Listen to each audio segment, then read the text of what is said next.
예수님의 사역을 보면 예수님이 거의 다 언어로 하고 계시거든요. 그 예수님의 언어가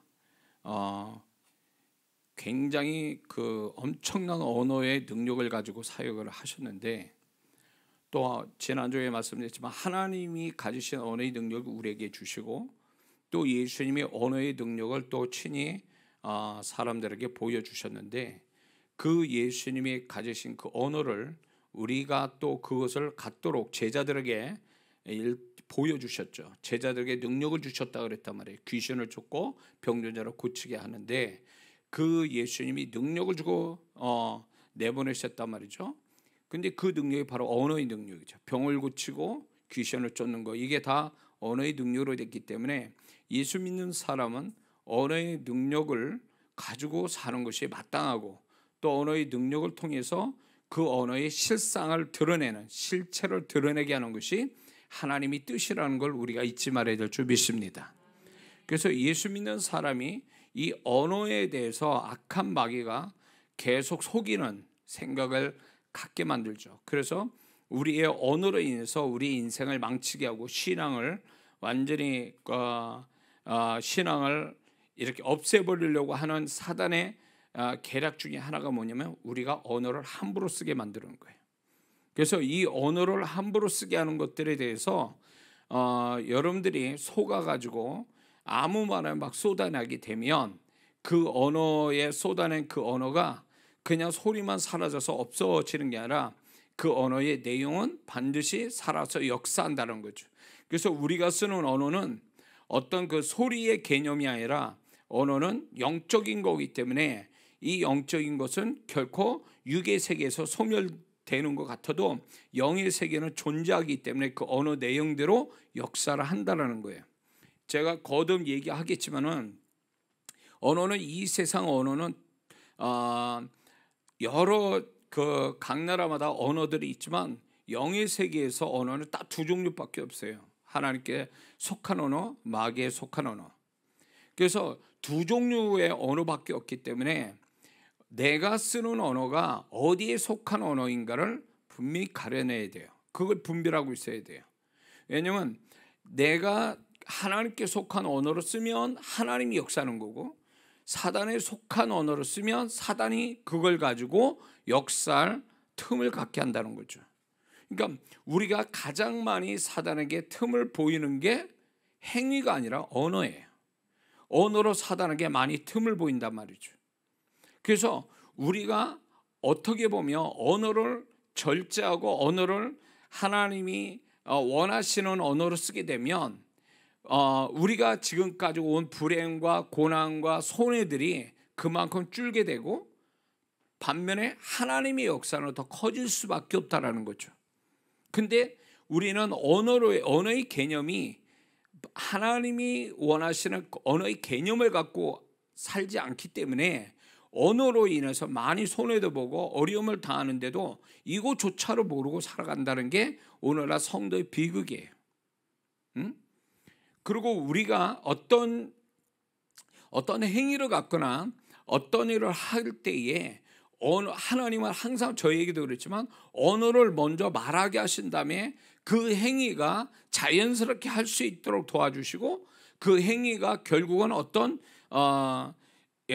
하나님의 역사를 일으키는 어떤 길을 열게 해주시는 게 거기까지 가게 하더라, 그 얘기예요.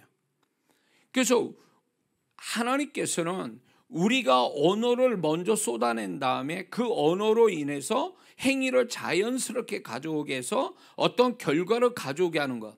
그러니까 언어가 이렇게 먼저 쏟아져 나오는 것은 결국 그 언어가 나의 어떤 행위를 가져올 수 있는 힘을 주고, 그 언어에 어떤 그 행위를 가져올 수 있는 환경을 또 만들어주고, 그래서 그 언어가 엄청난 역할을 하는데, 우리는 그 언어를 쓰지를 않는 데서 언어를 쓰지 않으니까, 언어의 능력을 쓰지 않으니까 행동을 하는 게 뻑뻑한 거예요. 악한 행동은 저절로 나오는데, 이렇게 하나님의 뜻대로 축복받을 행위는 안 나오는데, 잘 안 나오는 거예요. 안 나오는 이유가 그 행위를, 하나님이 원하는 행위를 자연스럽게 많이 나오는 사람의 특징이 뭐냐면 그 언어를 잘 쓴다는 거죠. 그 행위를 가져올 수 있을 만큼의 먼저 언어들이 늘 나오고 있는 사람들이라는 거예요. 근데 이게 하나님 신앙생활 그렇게 오래 했는데도 이게 모든 게 낯설고 이게 뭔가 습관도 안 되고 그러고 되도록이면 안 하려고 하고 하나님이 축복받는 일인데도 하기 싫어하고 이런 사람의 특징이 뭐냐면 언어가 반드시 반대적 언어가 있다라는 거예요. 교회는 다니는데 교회 밖에만 나가면 하나님에 속한 언어 쓰는 게 아니라 사단이 좋아할 언어들을 막 쓰는 거죠. 사단이 좋아할 언어를 많이 쓰는 것만 아니라 사단이 좋아할 소리를 또 많이 듣는 거죠. 그러니까 이런 사람은 하나님이 축복할 행위를 갖는데 어려움을 느끼는 거예요. 낯설어지고 그렇게 오래 신앙생활해도 항상 낯설고 하나님이 원하는 행위는 발전해 가지 않고 그리고 풍성해지지 않고 이런 원인의 하나가 뭐냐면 그 사람 분명히 세상적 언어를 듣거나 세상적 언어를 많이 말하는 사람들이라는 거죠. 그러니까 신앙생활 그렇게 자연스럽게 풍성하게 하나님을 원하는 하나님 원하는 행위를 가지지 못한다 그 얘기예요. 틀림없어요 이거는요. 그리고 신앙생활이 행위적으로 볼 때 풍성하고 더 많이 하는 그게 자연스럽게 습관처럼 나오는 사람은 그 입에도 그 신앙이 그 거기에 행위에 맞는 언어가 틀림없이 먼저 나오고 있었다라는 걸 우리는 알 수 있거든요. 그래서 우리가 이 언어가 굉장히 많은 역할을 하는데도 불구하고 우리는 이 언어를 쓰지를 않거나 그리고 언어를 골라서 듣는 귀가 있어야 되는데 골라 듣지 않고 무조건 아무 소리나 다 듣는 거죠. 세상 소리, 그다음에 마귀가 주는 소리 이런 걸 다 듣고 그걸 그대로 또 이제 토해내고 이래 버리니까 그게 결국은 자기에게 언어로 쓰는 그 사람이 최초의 피해자가 되는 거예요. 근데 자기 자신이 피해자라는 인식을 못 하는 거죠. 그래서 최초의 사단이 쓰는 언어 쓰면 최초의 피해자는 자기 자신이고 쓴 언어를 내뿜으면 그 사람의 피해자고 그 다음에 주변에 들은 사람이 또 피해자가 되고 그 언어의 주소지를 찾아가서 또 그 사람이 또 피해자가 되고 마는 거죠. 그래서 우리가 정말로 우리가 가장 중요하게 여겨야 될 부분이 언어로 구원을 받았다면 신앙생활에 가장 중요하게 여기고 조심해야 될 게 언어라는 것을 우리는 잊지 말아야 됩니다. 행위로는 그럴싸하게 다 했는데 그걸 다 무너뜨리고 그거 한순간에 무너뜨리는 건 그 사람은 언어에서 그게 나오거든요. 여지껏 잘해놓고 언어로 다 무너뜨리는 거죠. 그래서 행위로 열심히 하나님께 복받을 일을 했는데도 축복이 안 오는 사람이 있다면 자신의 언어를 점검할 필요가 있어요. 행위로는 복받을 행위인데 언어는 반대적 언어를 쓰고 있어. 그럼 다 무너뜨리는 거예요. 자기가 지금까지 하나님께 복받을 행위를 다 그 언어로 그냥 다 무너뜨려 버리는 거죠. 근데 그걸 몰라요. 그러니까 신앙생활에 재미가 없는 거예요. 하나님의 역사가 와줘야 되는데 하나님 앞에 행하는 것들이 복으로 돌아와야 되는데 복으로 돌아오는 게 아니라 그게 아무것도 안 나타나. 그러니까 맥 빠지는 거죠. 그리고 하나님을 의심해요. 근데 그 왜 그러냐? 자기가 그렇게 하고 있는 거예요. 자기 언어가 자기를 그렇게 불행하게 만들고 있다는 것을 모르고 있는 거죠. 그러니까 그게 이제 원인이 뭐냐면 그 소리의 개념을 언어의 개념을 잘못 가지고 있기 때문에 그런 거예요. 언어는 소리만 사라지면 다 사라지는 거 없는 거다라는 이 개념이 있으니까 아무데나 막 쏟아내는 거죠. 사람이 듣지 않으면 아무데나 자기 화풀이 한다가 아무 말을 막 쏟아내고 그런 어떤 소리를 계속 듣고 있는 한 소리를 많이 듣잖아요. 어떤 소리를 듣느냐가 그 사람이 어떤 말을 하느냐가 결정나는 거죠. 그러니까 어떤 말을 하는 사람은 먼저 어떤 소리를 뭔가를 듣고 있는 거예요. 듣고 있는 것이 그 사람의 소리가 나오는 거죠. 그러니까 어쩌면 어떤 말을 하는 것보다 더 중요한 건 어떤 말을 듣고 있느냐가 중요한 거예요. 그래서 거듭 말씀드리지만 우리의 언어는 하나님께 속한 언어와 마귀에 속한 두 언어밖에 없기 때문에 하나님께 속한 언어를 많이 듣는 사람은 하나님께 속한 말을 그냥 자연스럽게 나오고, 그 하나님께 속한 언어를 뿜어낸 것이 그 사람이 하나님께 속한 행위를 자연스럽게 갖게 되는 거예요. 근데 이게 안 되는 사람은요, 행위가 안 된 사람은 언어가 안 된 사람이고, 언어가 안 된 사람은 듣는 게 안 돼 있는 사람이에요. 그래서 마귀는 오늘날 두 가지로 믿는 자, 세상을 타락시키는데, 그게 뭐냐면 보는 거와 듣는 거예요. 그래서 먼저 이 사단이 시각화하는 거, 지금 우리가 살아가는 세상이 점점 시각적으로 굉장히 과거보다 발달되어 있고 세련되고 굉장히 고상해지고 그렇지만, 그 시각화시켜서 교묘하게 그 시각화시키는 것을 통해서 사람을 타락해가고 하게 만든다는 거죠. 핸드폰이, 게임이, TV가 그 역할을 하고 있는 거죠. 그래서 이게 듣는 것보다 보는 게 훨씬 더 강한 이미지가 오니까 사단은 이 시각화시키는, 그 눈의 안목의 정욕을 계속 건드는 거죠. 자극시켜요. 그 다음에 뭐냐면 듣는 거예요. 그래서 온갖 소리가 지금 굉장히 많이 우리는 듣고 있지 않습니까? 많은 소리를 들어요. 왜냐하면 그 소리를 들을 정보 매체가 다양하게 있으니까 그걸로 해서 별 소리를 다 듣고 있거든요. 근데 그 소리들이, 그 본 것이 결국 뭘로 나뉘면 그 사람 언어에서 나오거든요. 언어에서 그게 들은 것고 본 것을 그냥 언어로 다 또 자기도 자연스럽게 쏟아내는 거예요. 왜? 보고 들은 게 그건데 뭐 나오는 소리가 뻔한 거지. 그러니까 이런 것이 교회에서 이제 우리가 신앙생활이라는 게 결국 신앙생활을 발전시켜가고 신앙생활이 복되게 하려면 결국 듣는 거와 보는 거를 절제하고 통제해야 될 뿐만 아니라 그거를 잘 이렇게 소리를 발성하는, 어떤 소리를 내는 하나님께 속한 언어를 많이 뿜어내는 게 신앙 발전을 가져오는 게 절대적이라는 거예요. 그래서 교회 신앙에 관한 언어가 세상 내가 쓰는 언어보다도 훨씬 더 양이 많다면 그 사람은 복된 사람이고 축복을 자연스럽게 받을 사람이에요. 근데 세상 거는, 죄된 거는 잔뜩 듣는데 하나님께 속한 언어는 안 한다. 안 한다 해도 그 사람 마음은 이미 세상이 살아있는 거죠. 죄악에 살아있고. 그래서 우리가 세상을 이기는 비결 중에 하나가 뭐냐면, 절대적인 게 뭐냐면 언어를, 하나님께 속한 언어를 많이 뿜어내는 거예요. 그게 그 사람이 살 길이고 이기는 자의 모습이라는 거예요. 그래서 예수 믿는 사람은 침묵이 금이 아니에요. 침묵했다가는 들어오는 거 많고 보는 데 많은데 침묵한다고 그 사람 신앙 유지될 것 같습니까? 겉은 멀쩡해도 심령 보면 완전히 세상이 있고 죄가 있고 마귀가 있고 다 있는데 그게 무슨 이기는 거야? 마음으로 이미 범죄하고 마음으로 이미 타락해 있는데 그 사람이 무슨 행위를 갖는다 해서 그 사람이, 하나님이 그 사람을 칭찬할 것 같습니까? 자기는 알잖아요. 자기 마음 안에 뭐가 있는지, 그 생각과 감정에 뭐가 있는지 자기는 다 알고 있거든요. 근데 다른 사람 못 보니까 그게 멀쩡한 것처럼 보인단 말이야. 근데 하나님 다 알고 있거든요. 네 존재값이 그 마음값인데 마음이 그 모양이니까 너는 존재값이 떨어졌다고 그러고, 그 사람이 말하지 않는데도 이미 그 사람 존재값은 바닥을 치고 있는 거거든요.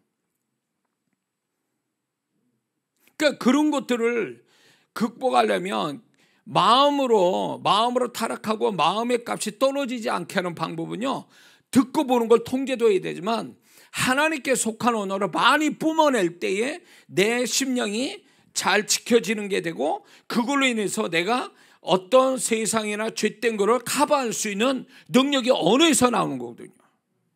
그러니까 그런 언어를 악착같이 써야 된다, 그 얘기죠. 그 양이 첫째 많아야 돼. 하나님께 속한 언어를 쓰는 양이 많아야 돼. 그래서 세상 사람이 예수쟁이도 말 많다고 그러는데 그게 정답인 거예요. 말이 많아야 되는 거예요. 영적인 말, 하나님께 속한 언어를 많이 말해야 그 사람이 진짜 이기는 자예요. 그렇게 영적인 말을 많이 하는 사람이 타락하지 않고 그 마음이 더럽지 않다, 그 얘기예요. 근데 예수 믿고도 계속 그냥 침묵하고 있고, 교회에서 얌전하게 기도도 하는 것도 아니고, 그러면서 그러면 그 사람이 산속에 사느냐, 교회 바깥에 나가면 산속에 혼자 사느냐, 그것도 아니잖아요. 세상 사람 만나고 죄된 소리, 그 모든 걸 TV나 모든 걸 다 보고 듣고 있는데, 그런 것들을 자기는 말하지 않으니까 자기는 그게 없다고 하지만 이미 자기 마음을 알고 있잖아요. 그게 뭐가 있는지, 그 속에 뭐가 들어와 있는지. 근데 그걸 속이는 거죠, 자기 자신을.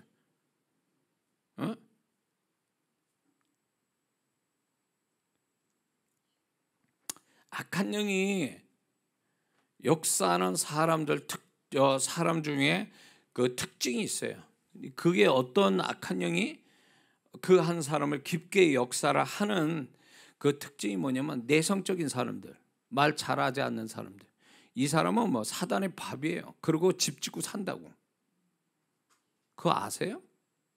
오히려 할 말 안 하면 다 하고 막 이렇게 하는 사람이, 말을 잘하는 사람, 그래도 악한 영의 역사에 덜 영향받고 그런 역사가 와도 쉽게 나가요. 근데 내성적이고 말 잘 안 하고 기도도 소곤소곤하고 침묵으로 이렇게 묵상하면서 기도, 이런 사람이 귀신이 아주 딱 들어가기 좋고 귀신이 안 나와요. 그런 일, 집 짓고 산다고. 뭐 찬양도 크게 부르고 뭐 기도도 많이 하고 뭐 예배도 자주 드리고 막 이러면 그 속에서 자기도 모르게 죽기가 돼가지고 막 귀신이 나가고 그러는데, 그렇게 안 해. 내성적이고 말 잘 안 하고 묵상하는 거 좋아하고, 그러니까 심령이 망하는 거예요. 그러니까 신앙의 발전이 없는 거예요. 자기가 다른 사람이 표가 안 난다고 그래서 그 사람이 진짜 좋은 사람이냐? 하나님은 그 속을 다 보고 계시는데, 행위값으로 세상 사람은요, 믿는 자끼리도 행위값으로 그 사람을 판단하거든요. 그러나 하나님은 행위값으로 판단하는 게 아니에요. 그 사람 마음값으로 하나님이 판단하시잖아요. 마음의 중심을 보신다는 게 뭐예요? 마음값으로 그 사람의 존재값을 쳐주고, 그 마음값이 그 사람의 실제의 모습이거든요. 근데 우리는 마음은 엉망진창돼도 겉만 멀쩡하면 그게 다 모든 게 다 그게 무사 통과고, 그게 다른 사람한테 칭찬받으면 그게 다인 줄 알지만, 하나님은 아신다고요, 그 사람 속을요. 그러니까 우리 속, 우리의 마음과 우리의 행위가 자연스럽게 하나님 복받을 행위를 갖고, 우리의 마음이 하나님이 보실 때 기뻐할 마음을 가지려면 언어를 먼저 뿜어내는 게 있어요. 이게 있어야 커버가 되고, 이게 있어야 또 내가 말한 걸로 인해서 내 심령이 좋아지고, 그렇게 되는데 그런 얘기를 안 한다. 그런 말을 안 하는 거예요. 그런 말을.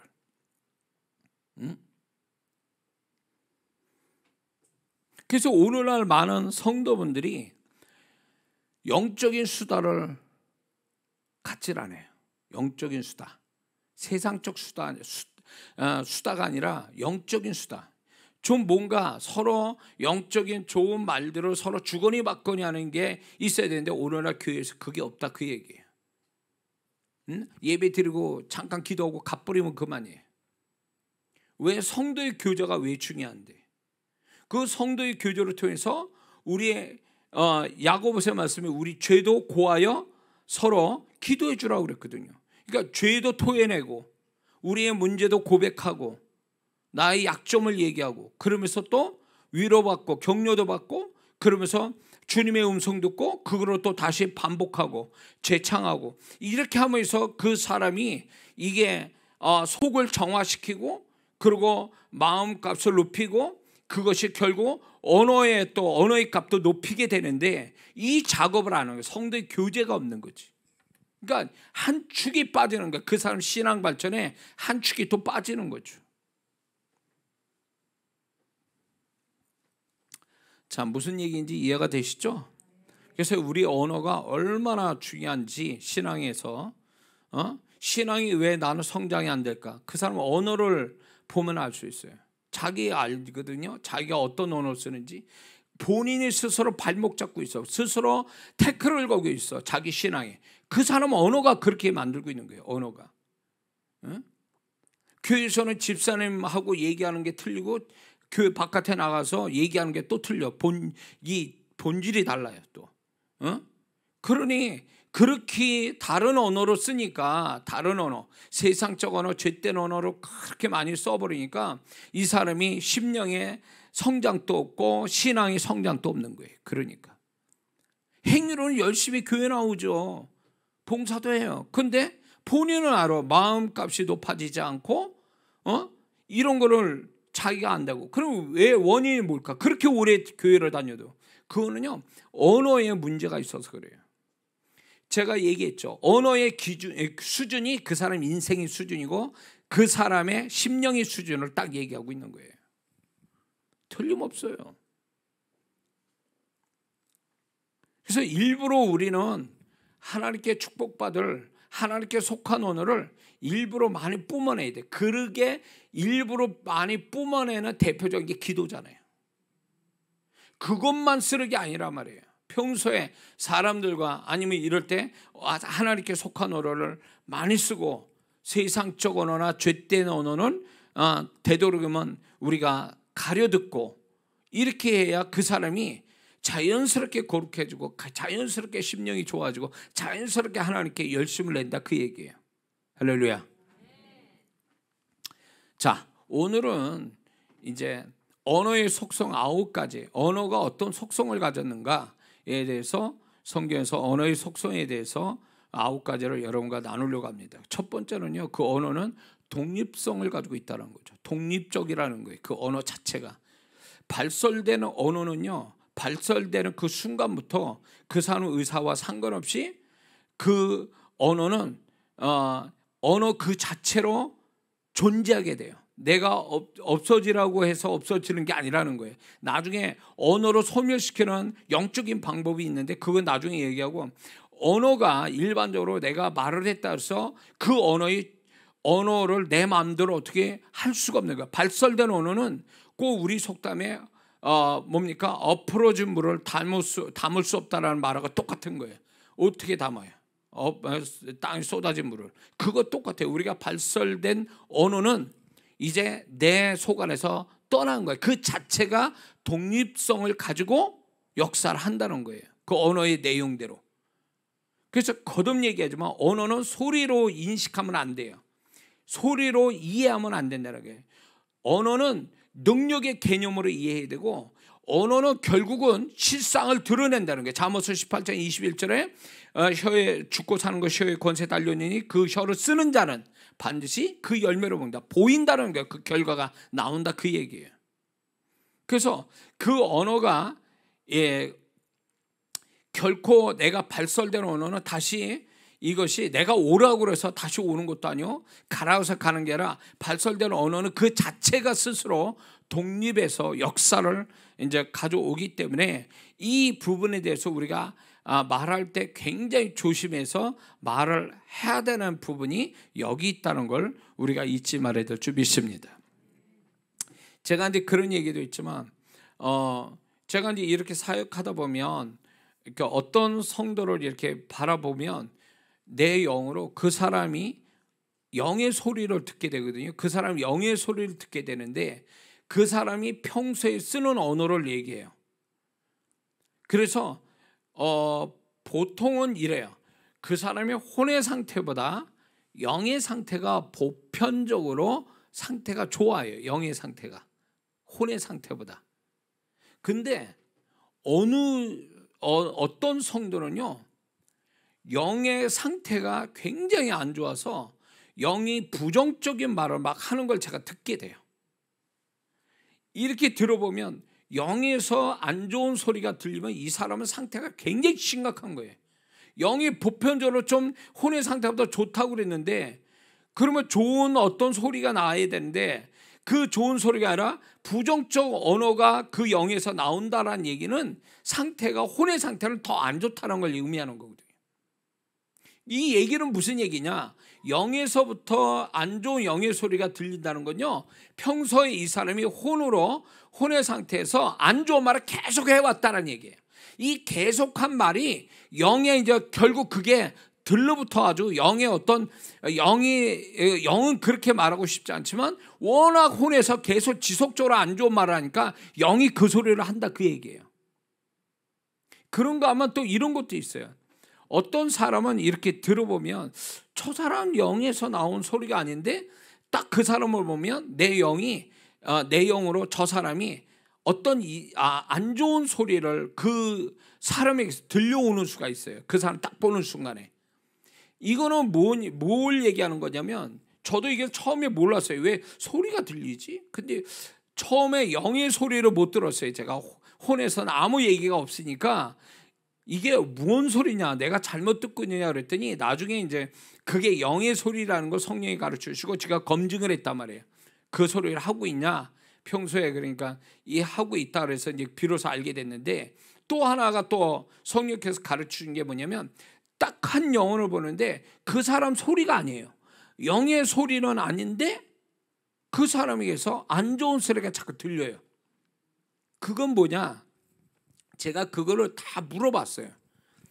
그 사람이 평소에 다른 사람으로부터 충격적인 말을 듣거나 지속적으로 안 좋은 말을 계속 다른 사람이 말하는 게 있잖아요. 그 말한 것이 그 사람한테 들러붙어서 그 사람에게서 그 사람이 말한 것처럼 소리가 들리는 거예요. 이러면 이게 굉장히 심각한 거예요. 본인이 가뜩이나 안 좋은 소리, 영의 소리를 하고 있는 데다가 이게 다른 사람이 아주 강한 말, 아주 안 좋은 강한 말, 내지는 반복해서 안 좋은 말을 계속하면 그 소리가 그 사람이 영이 말한 것처럼 그 사람 주변에서 그 소리가 계속 작용하고 있다, 그 얘기예요. 그러니까 이런 거예요. 우리는 흔히 이렇게 얘기하죠. 내가 어떤 사람 말을 듣는데 그게 안 사라져. 그것 때문에 마음이 괴로워. 그것 때문에 내가 어떤 그 마음의 장애를 갖게 되고, 그것 때문에 우울해지고, 그것 때문에 힘들어. 이렇게 말한다면 그 사람이 마음으로 느끼는 거지만 이미 그 영에서 그 소리가 그 사람한테 이렇게 덮어 씌워서 그 사람이 말인 것처럼 역사를 하고 있다는 증거예요. 그러니까 사람이 그런 거 있죠. 그게 오래됐는데, 그 말을 들은 지가 오래됐는데도 생생하게 지금까지 막 들린다. 그 말이 계속 떠오르고 그 말 때문에 생각할 감정이 힘들어진다라고 한다면, 이거는요, 그 소리가 그 사람을 지배하고 있는 거예요, 지금. 그거를 깨트리지 않으면 그 사람은 그 소리 때문에 죽을 수도 있어요. 저는 이제 이거 오해 없이 들어요. 제가 영안을 열어서 본 거니까 이건 하나님 앞에서 제가 거짓말하는 게 아니라 만들어낸 얘기가 아니에요. 어떤 사람은 어떻게 보이냐면, 이렇게 어떤 사람은 사회 가보면 이렇게 가슴에 이렇게 칼이 꽉 꽂혀져 있는 그 환상이 보여요. 어떤 사람은 화살이 그 사람에게 여러 군데 이렇게 가슴에 꽂혀 있는 게 보여요. 그게 처음에 뭔지 몰라서 성령께 물었더니 그게 그 사람이 말로서 그 사람에게 꽂힌 말들이에요. 안 좋은 말이 꽂혀가지고 제가 그 얘기를 하면요, 이 사람이 어떤 얘기를 해요. 나는 이 말 때문에 나는 지금까지 괴로움을 당하고 있다고 딱 그랬는데, 그 말이, 그 한마디가 그 사람이 가슴에 칼을 꽂은 것 같고 화살이 박힌 것과 똑같은 현상을 일으키는 거예요. 그러면 그 사람은 그 얘기만 들으면 가슴이 아프다는 거예요. 여러분들 주변에 그런 사람 있죠. 그 얘기만 들으면 막 통증이 온다는 사람 있죠. 영화를 열어서 딱 보면 칼이나 화살이 딱 꽂혀 있는 거예요. 그 말이 그 사람의 심령을 불구로 만들고 있는 거예요. 심지어는 그것 때문에, 그 말 때문에 파생돼 가지고 마음이 분해가 되고 잘못돼 가지고 결국은 잘못된 생각을까지도 하면서 극단적인 생각을 하게 돼. 그 말 한마디 때문에. 그게 사단이 쓰는 언어예요. 사단이 강력하게 한 사람을 무너뜨리는데 뭘로 하냐면 그 언어예요. 강력한 언어. 그래서 이런 거 있죠. 어릴 때 그 한마디 들은 게 몇십 년을 지나가도 그게 안 사라지는 거. 그 얘기만 들으면 벌써 가슴이 벌렁벌렁하고 불안하고 막 우울증이 오고 막 이렇게 이런 현상. 그게요. 그 말이 꽂힌 거예요. 그거를 뽑아내지 않으면 그 사람은요. 그것 때문에 계속 평생을 고생할 수 있어요.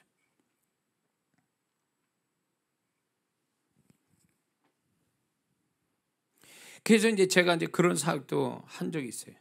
그 사람이 그 그 언어가 사라지라고 제가 가슴에 대고 기도해 줄 때 지금 이분한테 과거의 그 소리, 악한 그 소리, 이 사람을 찾고 있는 그 소리는 예수의 이름으로 파쇄되라고 기도를 해준 적이 있어요. 가슴에. 그럼 이 사람이 막 죽으려고 그래요. 통증이 생기고 울고 난리가 나는 거예요, 이게. 응? 근데 그런 속에 뭐가 있냐면 악한 영이 더불어 그 언어를 계속 그걸 쓰고 있는 거예요. 그 사람에게서. 응? 언어 자체도 역사지만, 언어 자체도 역사지만 언어가 그 부정적 언어, 결국 그건 사단의 언어거든요. 사단이 그 언어에 걸맞은 악한 영이 그 사람 속에 들어와서 그 언어와 함께 같이 역사하는 거예요. 언어의 자체 능력 플러스 그 언어에 맞는 악한 영, 이 두 가지가 그 사람 안에서 역사하는 거예요. 그러니까 그 사람의 치명적인 어떤 이 사람을 발목 잡는 거, 이런 영들을 뽑아내는 제가 이 사역을 했단 말이에요. 그런데 이거는 엄청난 통증을 느끼더라고요. 엄청난 괴로움을 느끼고 이 사역이 그냥 금방 뭐 가볍게 축기해서 나오는 게 아니더라고요. 되는 게 아니고 이거를 오랜 시간을 이제 제가 사역을 할 때 다른 축기보다도 훨씬 많은 시간을 필요로 하더라고요. 제가 이제 제 간증을 하자면 저희 부모님이 언어를 막 거침없이 쓰시는 것 때문에 이제 옛날 분들 다 그렇잖아요. 응? 우리 어머니가 쓰는 언어가 있었어요. 화가 나면 자식들한테, 제가 이남 이녀인데 또 제가 장남이고 우리 어머니가 화가 나면 별 욕을 다 하시는데 그 언어를 내가 들었단 말이에요. 어릴 때부터. 그 언어대로 됐으면 저는 이 세상 사람이 아니에요. 옛날 분도 말하는 거 있죠. 응? 뭐 옌병할 놈, 뭐 급사마저 죽을 놈, 뭐. 하여튼 뭐 가지각색의 언어, 극단적 언어를 우리 어머니가 많이 쓰셨어요. 정말 하나님의 은혜로 그 언어가 역사하지 않은 것만 해도 너무 감사해요. 하나님 앞에. 우리 어머니가 그게 한두 번 쓴 게 아니기 때문에 옛날 분들은 우리 아버님한테 스트레스 받죠. 사는 거 스트레스 받죠. 자식 때문에. 그러니까 막 언어가 거칠은 거죠. 그 언어대로 됐으면 벌써 뭐 이 세상 사람이 저는 뭐 제 동생들도 마찬가지고. 예. 근데 그런 제가 이제 우리 부모님이 그런 언어를 막 쓰고 계시는데 그 중에 저의 가슴이 꽂힌 게 있어요. 우리 아버님이나 우리 어머니, 네가 뭘 할 줄 안다고, 이런 말이 있었어요. 이 말을 엄청 많이 했어요. 이렇게 비아냥거리면서 얘기하시는 거죠. 네가 뭐 할 줄 안다고. 이게 얼마나 열등감을 갖게 만들고 얼마나 이 자신감을 잃게 만들고 얼마나 뭘 하려고 그러면 이게 이런 마음들이 벌써 내가 스스로 그게 막 발동이 돼버리니까 할 수가 없는 거예요.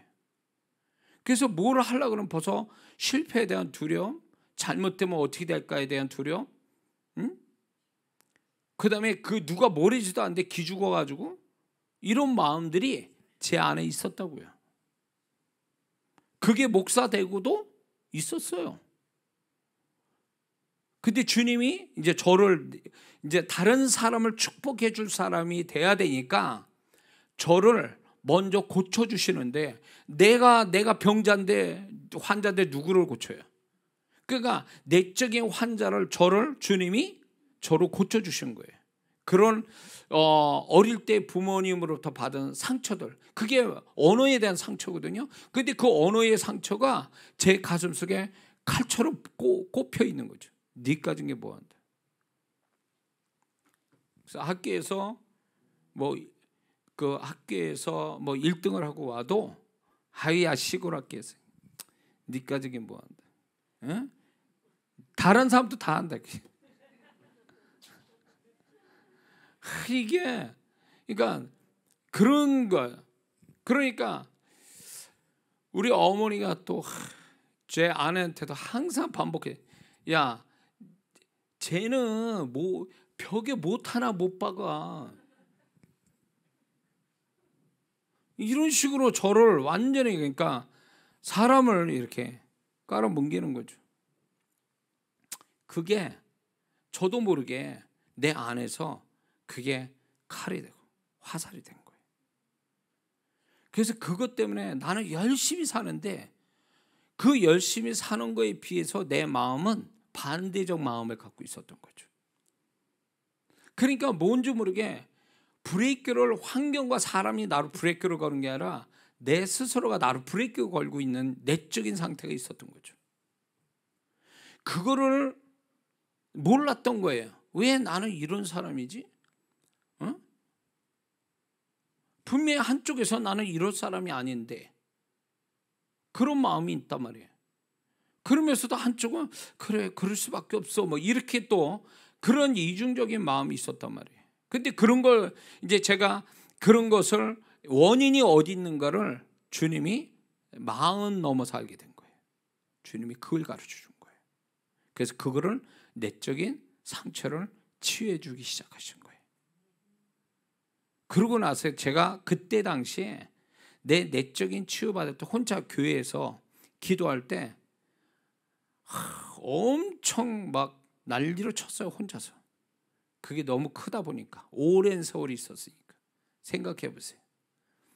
그래가지고 제가 막 엄청 제가 뒤집어졌죠. 혼자서 교회 안에서 아무도 보는 사람이 없으니까 혼자서 막 난리를 친 거야. 막 발악하고 막 난리를 친 거지.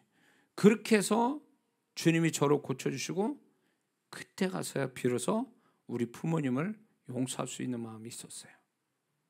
그전에는 나도 모르게 그런 마음이 안 들더라고요. 그 왜 그런가 했더니 내 어릴 때부터 그 상처가 내 안에서 부정적 마음을 자꾸 갖게 만든 거죠. 그러니까 그 언어의 상처가 결국 내 인생 살아가는 데 있어서 누구보다 나는 열심히 하는 사람인데 그것만큼 안 되면서 반대적 내 심령 안에 반대적 마음 때문에 괴로워하는 이 원인이 뭔가를 몰랐다가 이제 알게 된 거죠. 언어로 내가 골병 들었구나 안에서. 그래서 그거로 이제 주님이 뜯어 고치신 거죠. 아마 여기도 그런 사람이 있을 거예요. 분명 내 모습은 아닌데 이게 내 모습이었는데 어디서 왔느냐 이 모습이. 이런 사람이 있을 거예요. 나는 본래 내 모습이 이게 아닌데 나는 지금 나의 변형된 왜곡된 내 모습 가지고 살아간다면 분명히 거기에 상처가 있을 거고 어떤 잘못된 생각이나 감정을 갖게 하는 근원적인 게 있는데 그 중에 하나가 언어예요. 언어. 그걸 뽑아내야 돼요. 그거를. 그리고 제가 그렇게 고침받고 나서 사역으로 나갈 때 교회 바깥에 사역 나갈 때 그때 이제 사람들이 막 회개가 되고 치유가 막 일어나는 게 제가 내 안에서 그게 그분으로부터 고침받으니까 회개가 터지고 내적인 고침을 받으니까 내면이 정상화되니까 이제 비로소 다른 사람을 치유할 수 있는 능력이 그때 나오더라는 거죠. 그래서 여러분들이 어떻게 보면 이런 게 있어요. 변형된 내 모습.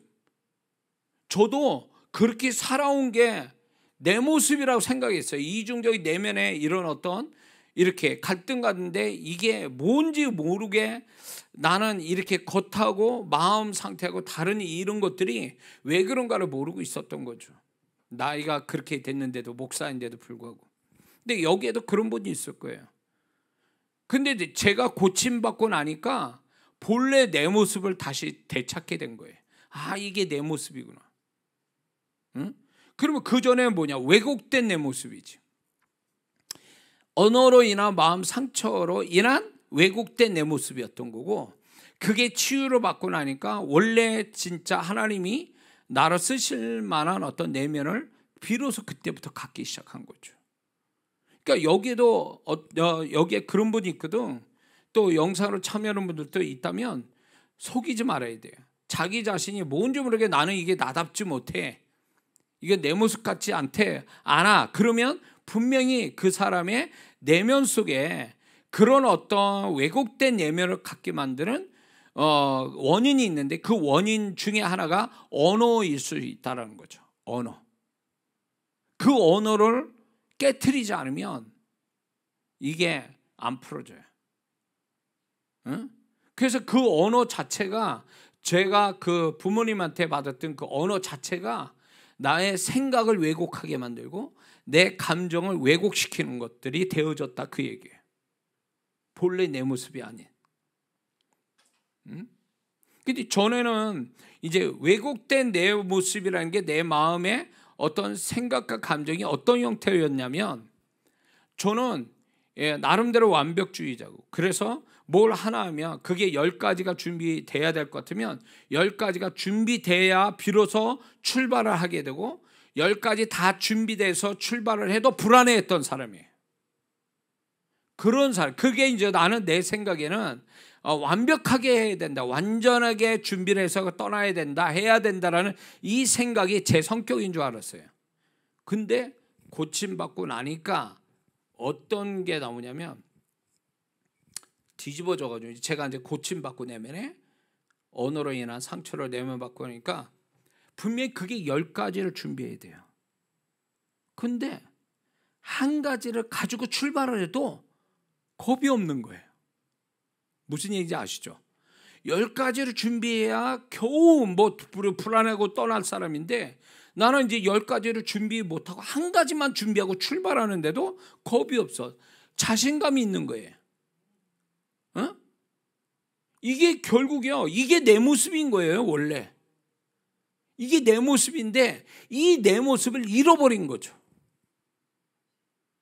불안해하고 실패하면 어쩔까, 잘못되면 어쩔까, 다 준비했는데도 불안하게 가는, 이거는 왜곡된 내 모습이라는 거죠. 근데 그게 결국은 내 내면 안에 고침받지 못한 게 있었다는 거예요. 그 중에 하나가 언어였던 거죠. 언어. 여러분들도 만약에 그런 게 있다면 숙제처럼 제가 여러분에게 얘기합니다. 집에 가셔서 기도 혼자 할 때 여러분이 혹 지금 또 잊혀지지 않는 나를 괴롭게 만드는 언어들 있다면 그거 주님이 해결해 달라고 기도하셔야 돼요. 그 언어가 내 안에서 파괴되도록 기도하셔야 됩니다. 그 언어가요, 그 언어 하나로 끝나는 게 아니라 그게 파생돼서 나의 존재 자체를 다 갉아먹고 있는 거지. 그래서 제가 이제 설교 중에 나답게 살아야 된다, 이런 얘기했어요. 자기다움을 찾아야 된다, 이 설교를 많이 했거든요. 하게 된 동기가 이거예요. 내가 그전에 나답지 못한 그 모습으로 살다가 그게 나다운 건지도 모르고 나다운 게 뭔지도 모르고 살았다가 고침받고 나니까 비로소 나다운 게 뭔지를 알게 되고 나다움답게 살게 되니까, 나답게 사니까 비로소 하나님의 역사도 쉽게 오고, 결국 깨달은 게 뭐냐면 하나님의 결국 나답게 사는 데서 계획되고 하나님이 축복한다는 걸 제가 그때 알은 거예요. 근데 나답지 않게 사니까, 하나님은 나답게 사는 데서 모든 게 준비되어 있는데 나는 나답지 않게 엉뚱한 데서 헤매고 도니까 하나님이 나답게 준비된 건 하나도 경험 못하는 거죠. 그 전에 그랬단 말이에요, 제가. 근데 이제 제가 나의 이제 나름대로의 내 모습을 찾게 되니까 이제 나답게 사는 게 뭔 줄 알게 되고, 나답게 사니까 하나님이 또 그분이 나한테 또 은혜 주시는 게 있더라, 그 얘기예요. 거기서 과거에 경험하지 못한 것들이, 축복과 은혜가 거기서 발견이 되는 거죠. 여호와 이래도 거기서 만나게 되고. 이제는 이게 누구도 빼앗길 수 없어요. 저는 누가 뭐래도 나는 나답게 지금 하나님이 나다운 데서 보증하시고 역사하시고 축복하시고 저를 통해서 나타나니까 이 나다움을 누가 뭐래도 나는 그냥 그 나답게 가는 거예요. 그분이 인정하는데 어쩔 거예요? 사람이 어쩔 거냐고. 만약에 제가 나다움을 이 2003년 3월 달에 집회를 나가면서 이게 나다움을 갖지 못했다면 중간에 제가 다르게 사역을 하든가 사역을 그만두든가 막 그랬을 거예요. 그런데 이제 나다움을 갖게 되니까 이걸 보증해 주시는 그분이 계시고 역사를 해가는 게 또 나와 같이 있는 성도들이 그 축복을 받게 되니까 이게 뭐 확실한 거죠. 그러니까 뭐 포기할 수 없는 거죠. 저는 뭐 죽으나 사나 나답게 가는 거죠. 왜? 그분이 역사에 가니까. 여러분들이 만약에 자기다움, 이렇게 자기답지 못한 거와 자기다움이라는 걸 비교를 해서 이것만 알 수 있다면 굉장한 거예요. 이게 제 인생 바꾸는 데 있어 아주 결정적인 어떤 계기가 된 거거든요. 나답게 산다는 거. 나답게 살아야 하나님이 나다움 속에 준비하신 걸 내가 갖게 되는데, 나답지 않으면 그 사람은 평생 하나님의 축복도 나다운 데서 주시는 축복을 하나도 경험 못하고 살 수도 있어요. 제가 이런 사역을 하는 데 있어서 저는요, 내가 나답게 사역을 하기 때문에 그분이 보증하는 거지, 내가 다른 사람 흉내내듯이 해보세요. 그분은 역사하지 않아요. 절대 역사 안 합니다. 주님이 저한테 그래. 네 인생이 왜 그렇게 된 줄 아냐? 목회 10년 넘어가니까 주님이 하도 불쌍해서 제가 내 인생인데도 내가 누군지도 모르고 내 인생이 왜 이렇게 흘러간 줄 모르고 있을 때 주님이 저한테 결정적으로 얘기하신 거예요. 네 인생이 왜 이렇게 된 줄 아니? 너는 너답게 살지 않아서 그래. 이게 충격이에요. 보니까 남 흉내 내다가 인생 사는 거예요. 흉내만 내다가 끝난 거예요. 하나님은 다른 사람 흉내 내며 살아간 것에 축복하지 않아요. 나다운 하나님이 나를 어떻게 만드셨고 이렇게 나다운 걸 가지고 이걸 부족할지라도 이거 하나님 보시기에 나답게 이렇게 살려고 애를 쓸 때 하나님이 그거를 은혜 주시고 기뻐하시고 축복하시는데, 나는 애초부터 나다운 것도 몰랐던 거죠. 그러다 나다움이 주님의 음성 듣고 나다움답게 사는 법을 이제 그때 아니까 새로운 인생을 살게 된 거예요. 넌 너답게 살지 않았어. 너는 남 흉내내고 남답게 살라고, 다른 사람 같이 살라고 했던 거야. 그러니까 너는 축복이 없는 거야. 헛수고하는 거야.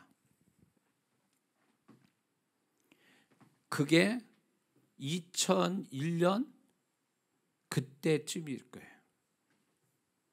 그래서 인생 그렇구나, 내가 잘못 살았구나. 응?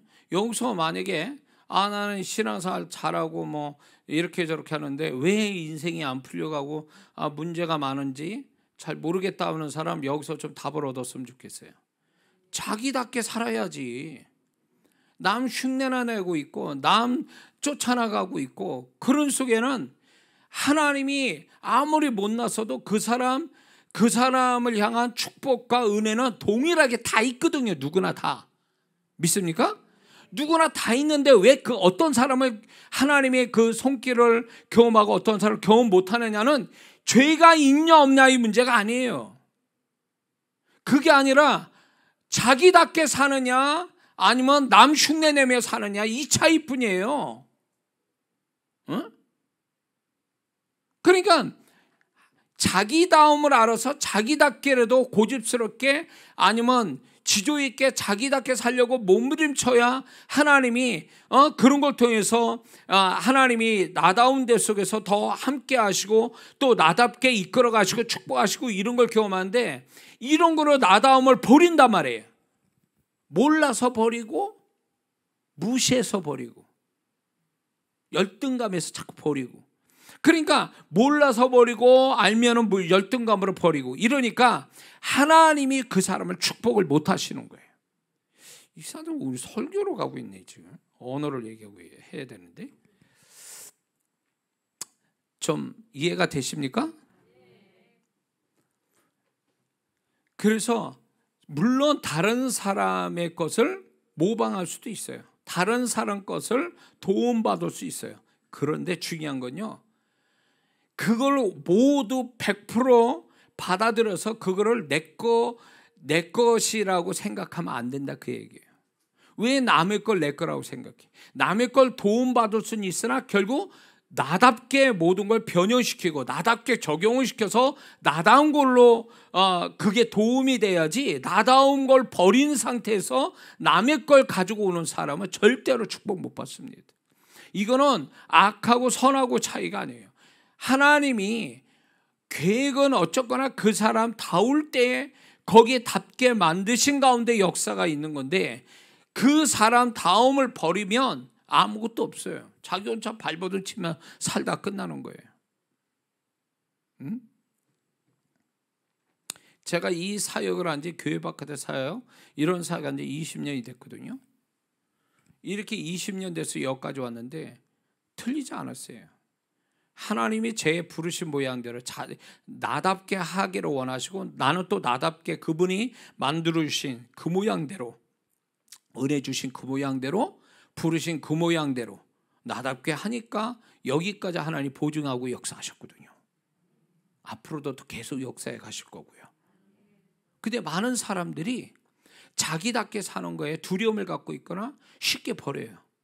남의 떡이 더 커 보이니까 남의 거 가져오던가, 아니면 자기답게 사는 거에 대해서 누가 뭐라고 자꾸 손가락질하고 비난하고 그러니까 겁이 나서 그 자기답게 사는 걸 포기하고, 그러니까 아무것도 안 되는 거예요. 응? 지조 있게 자기답게 살아야지. 응? 그 자기다움이 제일 아름다운 거고, 자기다움이 하나님이 기뻐하시는 거고, 자기다움에 하나님의 역사가 그 속에 있다는 걸 왜 모르냐 말이지. 그러니까 이 자기다움을 가지지 못하게 하는, 왜곡되게 만드는, 나 자신 또 내가 누군지도 모르게 만드는 것 중에 원인 중에 하나가 뭐냐면 상처예요. 그것도 언어의 상처. 이런 것들을 여러분들이 반드시 이것을 확실하게 주님 앞에 깊은 기도 속에 들어가야 돼.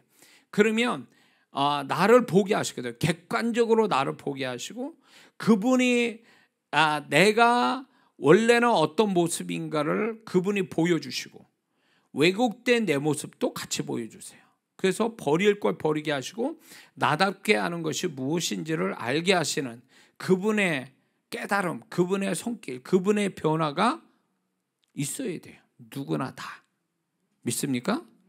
하나님의 축복을 받는 사람은 행위로만 축복을 받으려고 하지 말고 자기다움을 찾아가서 자기답게 하는 그거에 열심 내면, 너무나 이게 뭐가 되냐면, 자기답게 하면요, 하나님의 은혜나 축복이 내가 이렇게 잘 맞는 옷 입은 것 같이 편안하고 될 게 되고, 그냥 모든 게 자연스럽게 흘러가요.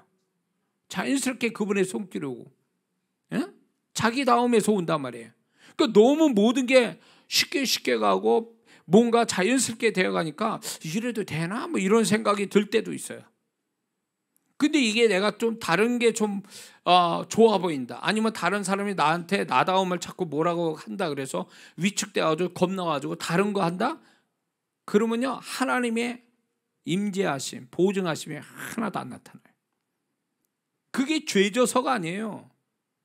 저는 분명히 여러분에게 말씀드립니다. 하나님은요, 나답게 사는 걸 가장 기뻐하시고, 나답게 사는 데서 축복이 예비되어 있다는 걸 믿으셔야 돼요.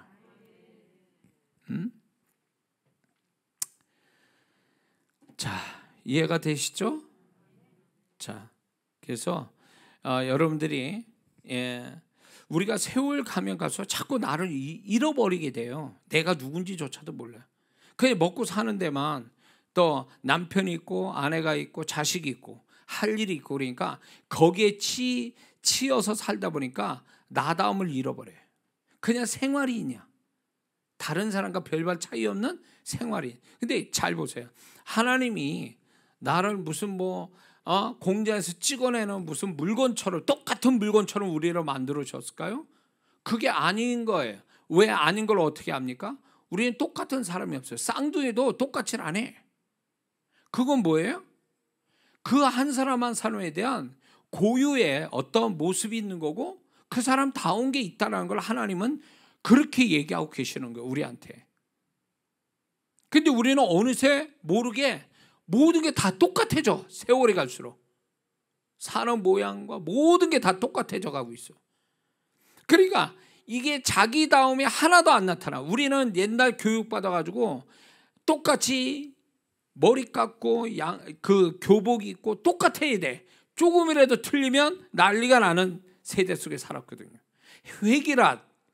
획일화된 우리는 교육을 받고 그런 남들의 눈에 띄지 않게 살아가는 그런 억압 속에서 살아왔기 때문에 자기다움을 가질 새가 없었던 거예요. 근데 하나님 앞에서 이런 식으로 남과 똑같아지려고 하는, 남과 똑같이 되려고 하는 그 자체가 얼마나 위험스러운 건지 알 수가 없어요.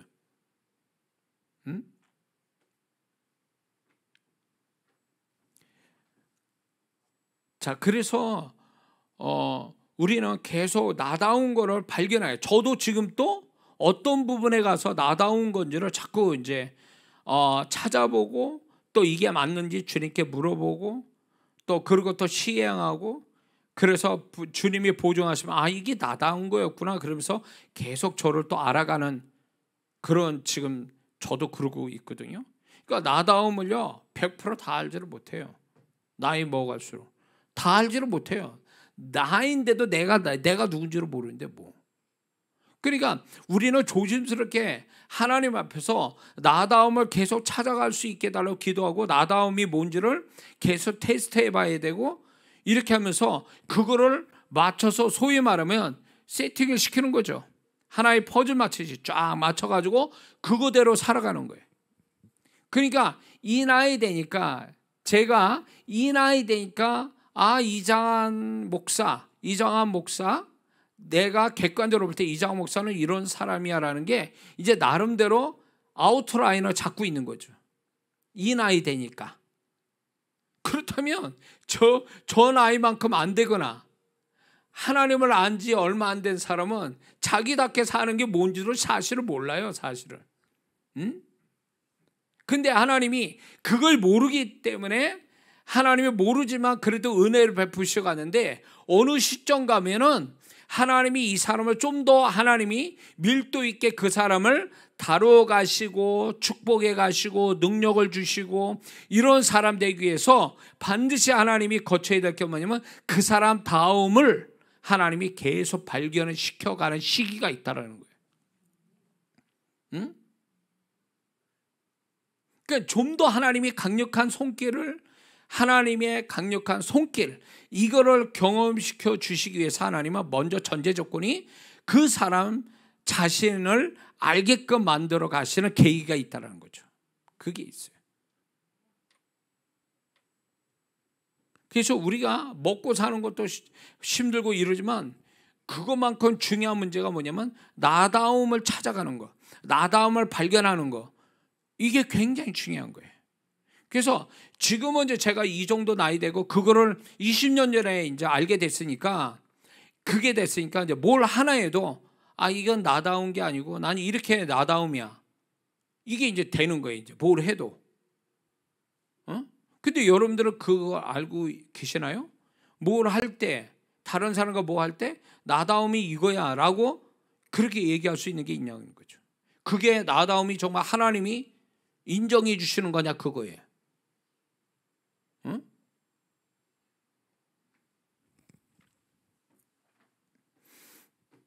그래서 이제 여러분들이 그런 부분을 좀 더 하나님의 손길을 크게 경험하기를 원한다면, 계속 그분이 나를 보증해 주는 사람이 되려면 전제 조건이 나를 계속 알아가는 어떤 과정이 계속 있어야 된다는 거, 그게 필요하다는 거죠. 그 부분은 각자 하나님 앞에 하나님과의 상대에서 하나님이 나를 이렇게 나답지 못한 것과 나다운 것을 이렇게 그분이 분별시켜주는 그 경험들이 반드시 따라야 됩니다. 할렐루야. 자, 이제 다시 이야기하겠습니다. 두 번째는, 언어의 속성인 두 번째는 생명력과 운동력을 가지고 있다는 거죠. 그래서 이 발설되는 언어는 그 소리만 사라질 뿐이지 그 자체의 생명력을 가지고 사실 인간의 죽음 너머까지 존재한다는 거죠. 마태복음 12장 36절에 내가 너에게 이르노니 사람이 무슨 무익한 말을 하든지 심판날에 이에 대하여 신문을 받는다. 그러니까 이 언어는요, 하나님 심판 때까지 갈 정도의 죽음을 통과하는 능력을 가지고 있다는 거예요. 그러니까 그만큼의 생명력이 있다는 얘기예요. 이게 얼마나 무서운 거예요, 이게. 응? 그래서 이 언어는요, 그 사람에서 이 땅에서 소리는 사라져도 그 언어는 계속 보이지 않게, 느껴지지 않게 활동한다는 거죠. 그래서 우리는 언어의 소리에 초점을 둬야 될 게 아니라 언어가 가지고 있는 내용에다 초점을 둬야 돼요. 소리에다 초점을 두면 소리만 사라지면 없다라고 생각하는 이 잘못된 생각을 버려야 돼요.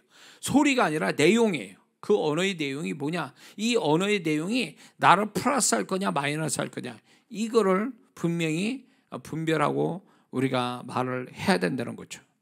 그리고 이 생명력과 또 운동력이 있어서 그 언어는 결국 실체를 만든다는 거예요. 실상을 만든다는 거죠. 아까 얘기한 마태복음 18장 21절에 그 반드시 그 열매를 먹는다고 그랬으니까, 열매가 안 보이는 열매는 없잖아요. 다 열매는 두드러지게 나오게 돼 있잖아요. 나타나게 돼. 그것처럼 언어는 결국은 실체를 가져온다. 그래서 저는 이 부모된 분들한테 제가 얘기하시기에 늘 그 집회 때 어느 교회를 가든지 항상 이 설교를 먼저 하는데, 그게 뭐냐면, 부모가 자식을 사랑한다면, 정말 진짜 사랑한다면 그 자식이 부모된 내가 기도를 해서 그 기도를 이 자식이 평생 먹고 살 수 있게끔 해주는 게 자식을 사랑하는 거다라는 거죠. 그러니까 부모는요, 그 자식을 위해서 기도하고 때가 되면 세상을 떠나지, 자식보다 먼저 떠나게 돼 있잖아요. 순리상 자식보다 먼저 부모가 떠나더라도, 이 세상을 떠나도 부모가 이 땅에 살아있을 때 자녀를 위한 기도는 살아서, 이 땅에 살아서 그 자녀가 부모 나이 이상이 되더라도 부모가 그 전에 부모가 해준 기도의 덕을 보는 데까지, 거기까지 기도해줘야 된다는 거죠, 부모가.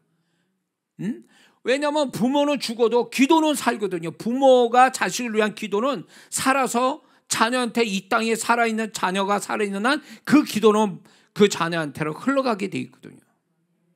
그러니까 정말로 자녀를 사랑한다면 다른 물질 주고 이런 거보다도 정말로 그 자녀가 평생 내가 없어져도 내 기도 먹고 살으라고 자녀를 해서 충분히 기도를 하는 것이 부모의 역할을 다하는 거다. 이해가 되십니까? 그런 부모와 함께 사는 자녀는 복된 거예요. 그래서 자녀한테 기도를 유산으로 물려준다면 이것만큼 훌륭한 유산이 없죠. 이게 얼마나 귀한 거예요. 그래서 여러분들이 지금의 자녀가 잘못하고 이런 거에 속상해하지 말고, 그래도 끝까지 이 자녀가 내 기도 먹고 내 기도 때문에 잘 된다라는 그런 목표를 가지고, 그런 환상을 가지고 기도를 해주는 게 결국 자녀를 사랑하는 비결이거든요. 제일 못된 부모가, 크리스찬의 못된 부모가 누구냐? 자녀를 위해서 기도 안 하는 부모가 제일 못된 부모예요. 이것만큼 죄된 부모가 없어요. 왜 자녀를 위해서 기도를 안 해? 그냥 돈 줘서 학원 다니고 대학 등록금 내주고 장가 갈 때 미천 해주고 이게 정말 부모 역할 다 하는 겁니까? 그 세상 부모가 그렇게 하는 거지. 예수 믿는 사람 부모는 그렇게 하면 안 돼요. 예수 믿는 부모는요, 보이지 않는 이 돈보다 더 중요한 기도의 유산을 물려줘야 될 사람이들. 기도를 안 해. 본인 신앙도 못 지키는데 뭐 자녀를 위해서 뭘 기도해. 적어도 자녀들 3, 4대까지는 적어도 부모 기도 먹고 살게끔 만들어 주는 게 부모의 역할인데, 믿는 자가 자녀를 위해서 기도를 안 해. 응? 태어날 때부터 지금까지. 그러니까 얘가 살아있는 동안은 계속 기도해 줘야 되거든요. 그게 부모가 후회하지 않는, 자녀에 대해서 후회하지 않는 게 이 자녀를 위한 끝없는 기도거든요. 응?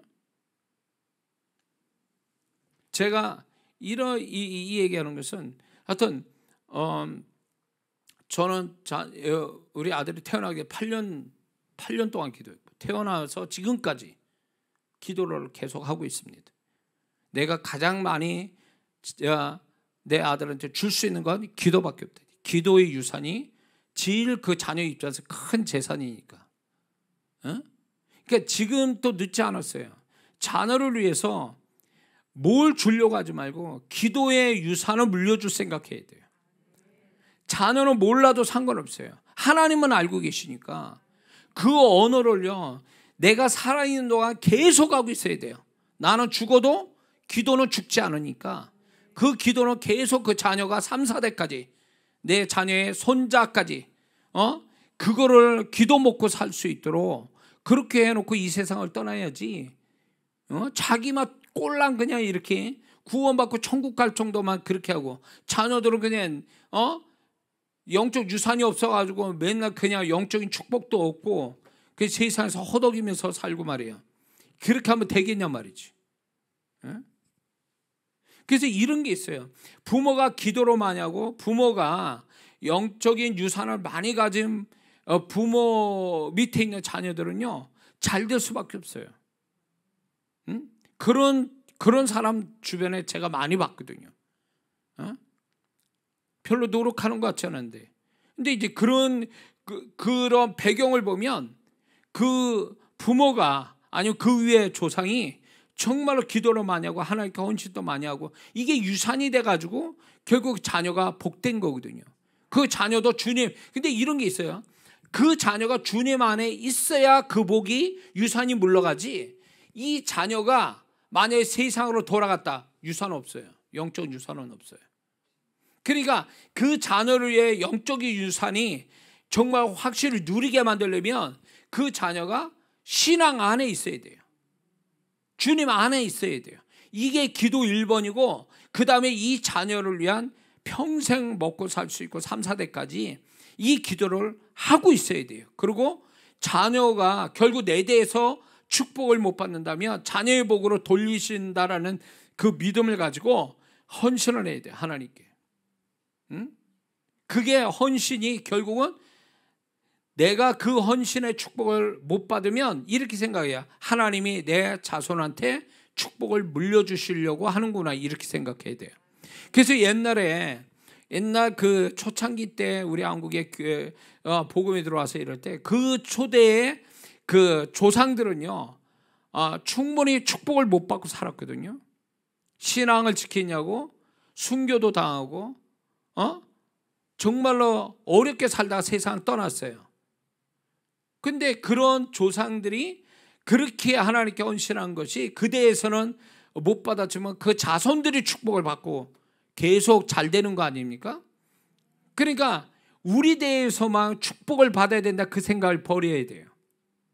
내가 하는 모든 것들이 내가 축복이 안 돼도 내 자녀한테, 자손한테 축복을 주신다는 생각을 가지고 헌신해야지, 뭐 나한테 축복이 안 되는데 뭘 하냐 이렇게 해서 하나님께 헌신하지 않고 신앙생활 개떡같이 하면요, 자녀들도 똑같이 닮아요. 그러니까 자녀를 위해서라도 신앙생활 잘해야 돼요. 자녀를 위해서. 자, 이런 게 있습니다. 제가 이제 경험한 건데, 이제 귀신의 어떤 억압을 받거나 문제가 있는 사람, 이런 사람은요, 제가 이제 방언 기도를 하라고 그랬는데, 방언 기도 했다가 또 악한 영이 그 의식이 진공 상태로 있으니까 그걸 타고 또 역사를 하니까 방언 기도 하지 말라고 그래요. 한국말로 또박또박 하고, 그 다음에 뭐라 하냐면 하나님의 말씀을 소리 내서 읽으라고 그래요. 소리를 내서 성경을 읽어라.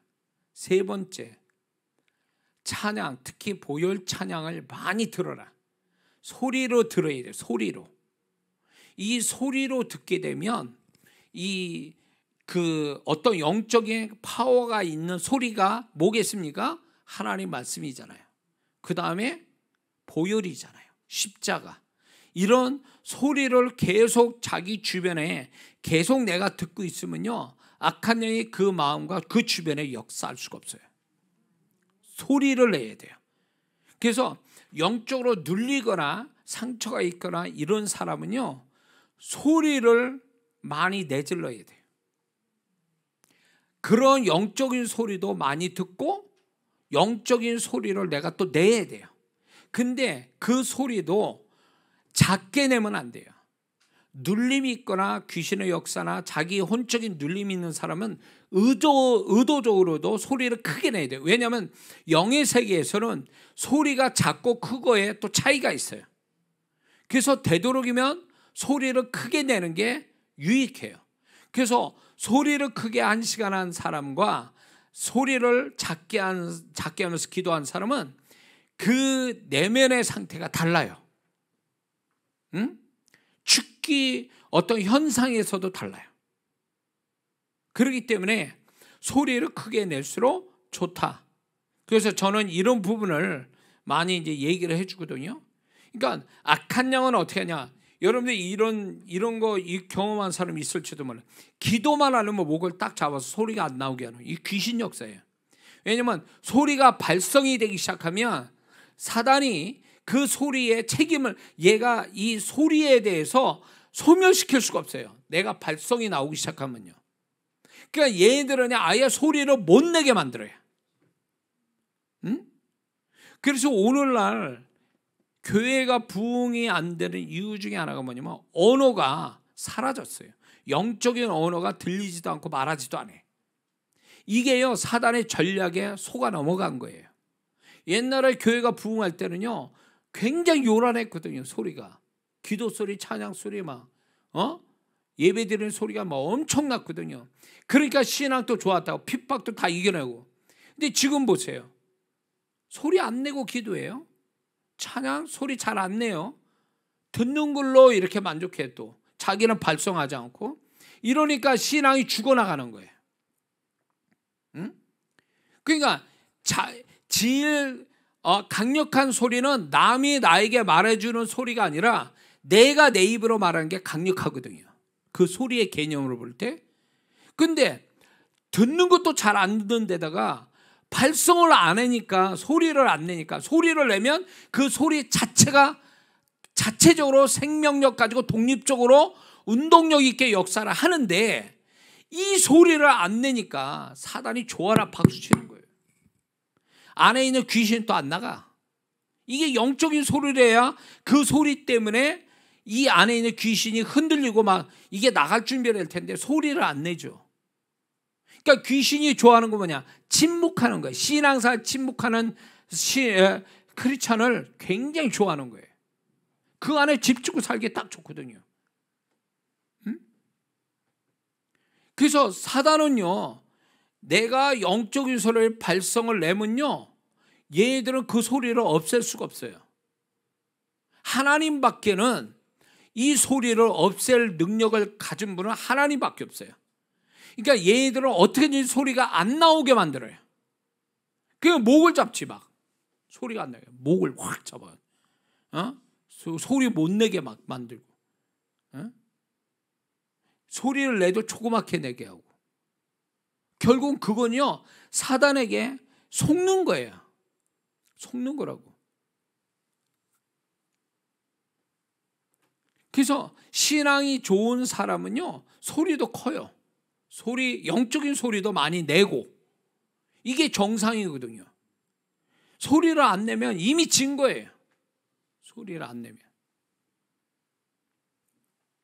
그래서 우리보다요, 사단이 영의 세계를 잘 알고 있어요. 속성을 알고 있다고. 그 중에 뭘 알고 있냐? 언어가 얼마나 강력한 힘을 갖고 있는지는 우리보다 걔네들이 더 잘 알아요. 그러니까 벌써 이렇게 죽기를 할 때도 이렇게 이제 제가 이제 그 소리를 낸단 말이에요. 예수의 이름을 앞세워서 소리. 벌써 알아요. 그 영들은요, 이게 이제 이게 안 되는 거구나, 이제 나가야 되겠구나, 이렇게 딱 벌써 걔네들은 자세를 갖고 있다고. 걔네들이 더 잘 알아요, 언어의 능력을요. 소리가 나온 것은 이게 이제 어떤 소리가 영적인 소리를 영적인 언어로 쓰잖아요.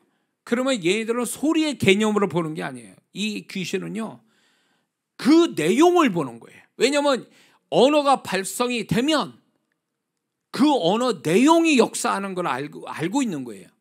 그런데 우리는 언어의 내용이 역사한다는 걸 초점을 두는 게 아니라 소리에다 초점을 두니까 언어를 안 믿는 거예요. 우리가 언어를 불신하는 이유가 뭔지 아세요? 소리의 개념으로 이해하기 때문에 그런 거예요. 언어의 그 내용이 살아서 역사한다라는 이 개념으로 본다면 우리가 언어를 우리가 훨씬 더 믿는 믿음이 클 수밖에 없는 거죠. 응? 무슨 말인지 이해가 되시죠? 자, 요거 하나만 더 하고 마치겠습니다. 자, 언어는 세 번째는 책임성을 가지고 있다는 겁니다. 책임성이 있다. 마태복음 12장 32절에 또 누구든지 말로 인자로 거역하면 사하심을 얻되 누구든지 말로 성령을 거역하면 이 세상과 오는 세상에도 사하심을 얻지 못하리라.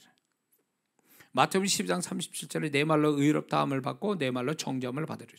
그러니까 발설한 언어에 대해서 발설자는 그 언어의 책임을 가지고 있다는 거예요. 그래서 하나님이 그 언어를 발설한 자의 심판을 반드시 하신다는 거예요. 이 무섭죠. 그러니까 그 사람이 말한 것이 그 사람이 말한 것을 하나님이 그 사람 말한 자로 책임을 지게 한다는 거죠. 그래서 언어는 반드시 이렇게 하면 이해가 쉽게 될 것 같아요. 택배로 보낼 때 보내는 자가 있고 받는 자가 있잖아요. 보내는 자로 반드시 주소와 전화번호, 이름을 적어야 돼요. 그렇죠? 그래야 우체국에도 어떤 택배 회사든 그게 다 받아주거든요. 만약 그걸 안 쓰면요, 택배가 가지질 않아요. 왜냐하면 보내는 자가 분명히 다 밝혀야 돼요. 그리고 받는 자가 누군지를 정확하게 써야 돼요. 요게 언어의 개념에서 분명히 이해가 돼야 되는 거예요. 이게 우리가 무슨 말을 했다면 하나님은 반드시 내가 보낸 자잖아요. 보낸 자를 정확하게 하나님은 그 발설한 자의 보낸 자, 발설자를 하나님이 아시고 그 책임을 물으신다는 거예요. 좋은 말하면 좋은 말한 대로 복을 받을 거고, 안 좋은 말하면 안 좋은 대로 대가를 받는다, 이렇게 얘기하시는 거죠. 그리고 뿐만 아니라 그 언어의 발설자가 말한 그 내용은 정확한 주소지를 찾아간다는 거예요. 그래서 어떤 언어는요, 언어 자체, 발설자뿐만 아니라 언어 자체가 스스로 책임감을 가지고 결과를 나타낸다라는 게 언어의 속성이에요. 하나님은 언어를 말한 자까지도 책임을 묻지만 언어의 개념으로 볼 때 발설된 언어는 그 자체가 스스로 책임을 가지고 역사를 한다는 거예요. 굉장히 이런 생각을 좀 우리가 가지고 언어를 쓸 필요가 있다는 거죠. 그래서 내가 무슨 말을 했는지는 내가 잊어버릴 수도 있어요. 모를 수도 있고. 그러나 발설되는 언어는 그 언어 자체가 누가 발설자인지 그거를 언어 자체가 알고 있고 하나님이 알고 계신다는 거예요. 응? 자, 그래서 언어가 이게 이제 소위 말해서 이제 마태복음 10장 11절에 13절을 보면 아무 성이나 촌에 들어가든지 그 중에 합당한 자를 찾아내요 너희 떠나가기까지 거기서 머물라. 또 그 집에 들어가면서 평안하기를 빌라. 그 집이 이에 합당하면 너희 빈 평안이 거기에 임할 것이요 만약 합당치 아니하면 그 평안이 너희에게 돌아오리라. 그래서 우리가 어떤 언어로 쓰잖아요. 그러면 그 언어가 다시금 합당치 않으면 그게 나한테 돌아온다. 이게 언어의 법칙이 있는 거거든요. 그러니까 내가 어떤 축복을 해줬는데 그 축복을 받을 만한 사람이면 그 축복이 임한다 거기에. 근데 받을 자격이 안 되면 그 내가 빌어준 축복이 다시 나한테로 돌아온다라는 거예요. 이게 중요한 언어의 공식이거든요. 그러니까 우리는 좋은 언어를, 하나님께 속한 언어를 써야 될 이유가 어디 있냐면 그건 결국 나한테 축복으로 돌아오기 때문에 그 언어를 써야 된다는 거예요. 왜냐하면 자 보세요. 내가 어떤 사람을 축복해 줬어요. 그러면 그 축복한 사람이 합당하면 내가 빌어준 축복이 임하는데 하나님의 법칙에 심은 대로 거둔다는 법칙이 있죠. 내가 이 사람을 축복해 줬기 때문에 주라 그러면 후회되어 누르고 흔들어 너희에게 넘치도록 안겨주리라. 내가 축복을 빌어줬으면 그 축복을 빌어준 내가 더 많이 받게끔 한다는 거죠. 뿐만 아니라 그 축복이 그 사람한테 합당치 않으면 다시 나한테 돌아온다 그랬으니까 결국 나를 위한 축복이 된 거예요. 그러니까 이중의 축복이 되는 거예요. 이렇게도 축복이 되고 저렇게도 축복이 된다. 그러므로 우리는 상대가 누구든 간에 우리 입에서 축복의 말, 좋은 말이 나가면 결국 나한테 축복으로 돌아온다는 공식이에요. 그래서 이게 안 좋은 말을 하게 되면 결국 어떻게 되든 그건 자기한테 안 좋게 돌아오는 거야. 만약에 안 좋은 말 했는데 그 사람이 받을 사람이 아니면 그 안 좋은 말이 나한테 다시 돌아오거든요. 그러면 결국은 이게 나한테 불행이 되는 거죠. 근데 만약에 그 사람이 안 좋은 말이 만약에 그 사람한테 합당해서 안 좋은 말이 그대로 돼버렸어. 그럼 고소하게 여길 게 아니에요. 심은 대로 거둔다는 거예요. 내가 그 사람을 잘못되게 했으니까 내가 그렇게 만든 가해자니까 나는 더불어 그 사람보다 더 많은 걸 주라 그러면 후회도. 이게 좋은 뜻이지만 뒤집어 보면 내가 악한 말을 해서 그 사람이 정말 내 악한 말대로 돼버리면요 그 고소하게 여길 게 아니라 대로 주고 말로 받을 수 있는 상황이 될 수도 있는 거에 대해서 두려워해야 돼요. 그러니까 예수 믿는 사람은 악한 말에서 이게 이득 보는 게 아니에요. 그 사람은 그 사람보다 더 내가 불행해질 수 있어요. 악한 말을 하면. 그래서 예수 믿는 사람은 무조건 이런 악물고래도 축복의 말을 해야 돼요. 그 사람이 아무리 미워도 축복의 말을 하는 거예요. 그러면 그 사람이 그 축복 받을 자격 안 되면 나한테 내가 나를 축복하는 게 다시 돌아온다 그랬으니까 주님께서. 그래 나는 결국 내가 나를 축복해 주는 게 되는 거예요. 그리고 그 축복이 그 사람한테 간다면 나는 또 되려주고 말로 받는 또 하나님의 공식대로 축복을 또 받는 거고요. 그러니까 예수 믿는 사람이 이렇게나 저렇게나 하여튼 하나님께 속한 축복의 말을 해야 되는 게 맞다 그 얘기예요. 이해가 되시죠?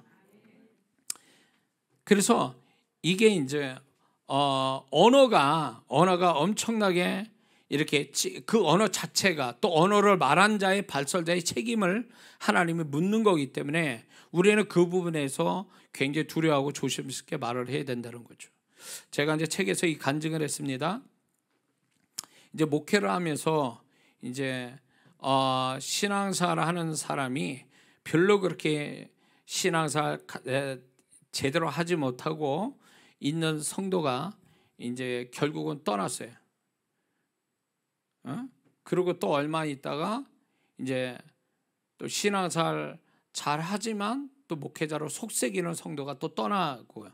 이런 경우를 초창기부터 이제 제가 겪었는데 이제 어쨌거나 성도들이 자꾸 떠나가니까 제가 이제 주님께 물었습니다. 그러니까 주님 이 성도들이 왜 자꾸 이렇게 떠나냐고 제가 주님께 물었더니 주님이 저한테 이런 얘기 하셨어요.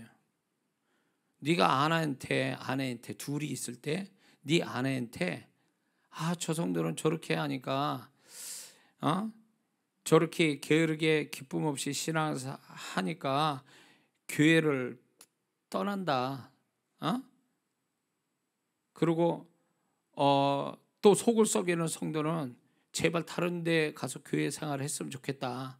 이게 이제 지나가는 말, 나도 속상하니까 그런 말을 아내한테 그렇게 한 것이 주님은 들으신 거예요. 네가 그렇게 말했지 않냐는 거예요. 네가 그렇게 말했기 때문에 그렇게 된다는 거예요. 뒤에 가서 성도들 제가 이렇게 나도 속상하니까 나도 부정적인 말을 하면요, 분명 그 성도한테 얘기한 게 아닌데 그 성도는 내가 말하는 부정적인 이야기를 자기에게 한 거를 들은 사람처럼 나한테도 부정적인 얘기를 해요. 나에 대해서 꼭 들은 것처럼 자기도 기분 나빠서 나를 부정적으로 말하는 것처럼 그렇게 말을 해요. 분명히 난 딴 데 가서 얘기했는데 들은 것처럼. 결국 뭐냐, 내가 아무리 구석진 데서 혼자 말을 하고 아니면 내 아내한테 이렇게 말하고 편안한 상태에 얘기했어도 그 말을 꺼낸 그 말 자체가 주님이 알고 계시고 그 말 자체가 역사하고 있었던 거죠. 여러분들 그런 거 안 느껴봤습니까? 내가 그 사람 없는 데서 얘기했는데 꼭 그 사람은 내 말을 꼭 들은 것처럼 행동을 하는 거. 내가 그 사람에 대해서 안 좋게 혼자 얘기했는데 그 사람이 나 만나면 이상하게 껄끄럽게 생각하고 기분 나쁘게 생각하는 그런 걸 느낌, 내가 죄를 졌으니까 부정적으로 말했으니까 내가 상대방이 내가 그런 것 때문에 그렇게 느껴지는 게 아니라 실제로 그런다는 거예요. 왜? 언어가 그렇게 역사하니까.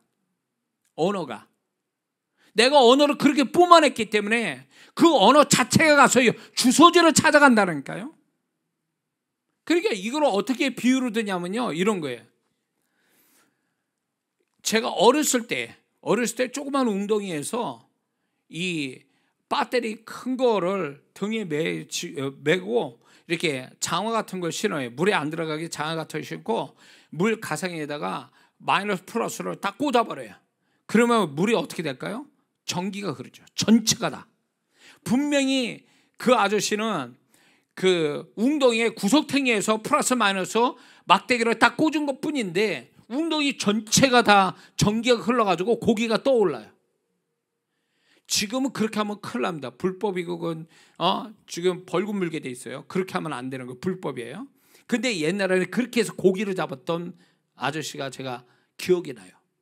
분명히 구석탱이에서 플러스 마이너스 꽂았는데 물 전체가 전기가 흘러서 고기가 떠오른다. 저 구석탱이에 있는 고기들이 똑같아요. 우리가 언어를 여기서 이렇게 말했다 해도 저쪽에 그 사람이 그 말을 들은 것처럼 반응을 한다, 그 얘기예요. 그게 뭘까요? 언어가, 내가 뿜어낸 그 언어 자체가 역사를 하고 있는 거예요 지금. 그러니까 저 사람이 안 들은 데서 나라님 또 뭔 소리를 못 하겠냐고 그러지만 아니요. 우리가 화풀이식으로 막 이렇게 쏟아내는 말들이 실제로 나는 기분 나빠서 얘기를 했지만 그래서 소리는 사라졌지만 그 언어 자체가 독립적으로 생명력을 가지고 운동력 있게 역사를 한다, 그 얘기예요. 상대방이 찾아간다고 그러지. 응? 그러니까 여러분들이 자녀나 남편이나 아내에 대해서 만약에 그렇게 함부로 자꾸 얘기하게 되면요, 그게 이제 소위 자기 가족을 망치는 거예요. 그게 그 언어로 제한을 거는 거지. 그 언어를 말하면 그 언어가 그 사람이 그 이상을 뛰어넘으려고 그래도 언어 자체가 딱 가로막아 버린 거예요. 유리벽처럼 이렇게 투명한데 벽이 있잖아요. 그러니까 이렇게 언어로 계속 그 사람을 제한시키는 거죠. 이 사람은 이렇고 저렇고 막 비판하고 비방하고 이런 식으로 쫙 해놓으면 그게 뭐가 아니면 유리막을 치는 것 같아요. 그러면 그 사람이 아무리 열심히 해도 이 유리막에 딱 걸려버리는 거예요. 그게 내 자식이고 내 남편이고 내 아내 이러면 어떻게 할게요? 어떻게 될 것 같아요? 그러니까 우리가 그렇게 해서 만약에 그렇게 돼버리면요, 그 말한 자가 통곡해야 되는 거예요. 잘못되면. 근데 우리는 함부로 막 말하잖아요. 사단은 자꾸 우리의 육신의 어떤 부정적인 우리의 육신을 자꾸 불지르잖아요. 그렇게 말을 하라고 자꾸. 얘기하잖아요. 야, 그거 네 화나니까 아무렇게나 말해도 그 소리만 사라지면 끝나는 거야. 아니요. 소리는 사라졌지. 내용은 역사하고 있고. 그래서 그게 나중에 실상을 만들어내고. 비극이에요, 비극. 자, 이해가 되시죠? 그래서 이제 제가 성도분들이 이제 이렇게 해서 저렇게 해서 떠나가니까 제가 이제 충격을 먹고, 제 아내 박 목사는 그러지 않아요. 제가 이제 화가 나고 막 속상하고 그러니까 제가 이제 그렇게 말하니까 주님이 저한테 그런 얘기를 했죠. 근데 이제 제가 이제 뒤집어졌어요. 또 이제 전도하면서 그냥 사람이 달라졌어요. 한 영혼의 귀함을 알고 그렇게 되니까 눈물도 많아지고 영혼을 사랑하는 마음이 생겨서 이제 그렇게 영혼에 대해서 이제 정말 불쌍히 여기는 마음으로 그렇게 눈물을 흘리며 기도하고 또 그렇게 말하니까 성도들이 그때부터 이제 또 달라지는 거예요. 또 속색이는 성도 없이. 그러니까 이게 이 내가 말한 걸 주님이 또 들으셨고, 근데 그 언어 자체에서도 또 역사하고 있었고, 그걸 몰랐어요 그때는. 근데 제가 이 언어에 대해서 이제 알게 되니까 아, 그게 그거였구나. 그게 알게 된 거죠. 그러니까 여러분들도 지금 제가 제 간증과 함께 이런 원리적인 걸로 얘기할 때 여러분들 이거 그냥 이론이 아니에요. 이론이 아니고 여러분의 어쩌면 여러분의 어떤 축복들이 하나님이 계획한 축복이 안 오는 이유 중에 하나가 언어의 벽을 쳐서 그래요. 언어의 부정적 벽을 쳤기 때문에 들어오질 못하는 거예요. 그 벽 친 것 때문에. 그래서 이걸 깨부셔야 돼요. 기도만 열심히 뭐하냐고 기도 끝난 다음에 다른 말을 하는데 그러니 무슨 역사가 오겠냐고. 안 오죠. 그래서 여러분들이 이제부터 우리가 잘못 쓰는 언어들 이게 소멸을 시켜야 되는데 가장 강력한 건 예수님의 이름과 예수님의 보혈이에요. 이거를 사용해야 돼요. 그래서 그걸 소멸시켜야 돼요. 소멸을 안 시킨 채 소리만 사라졌으니까 없어졌다라는 그 개념 때문에 몇 년 전, 몇십 년 전에 얘기한 게 지금 또 역사하는 거예요. 자기 자신한테. 이 얼마나 비극이에요 이게. 그래서 여러분들 다시금 언어에 대해서 다시금 새롭게 생각했으면 좋겠습니다. 기도하겠습니다.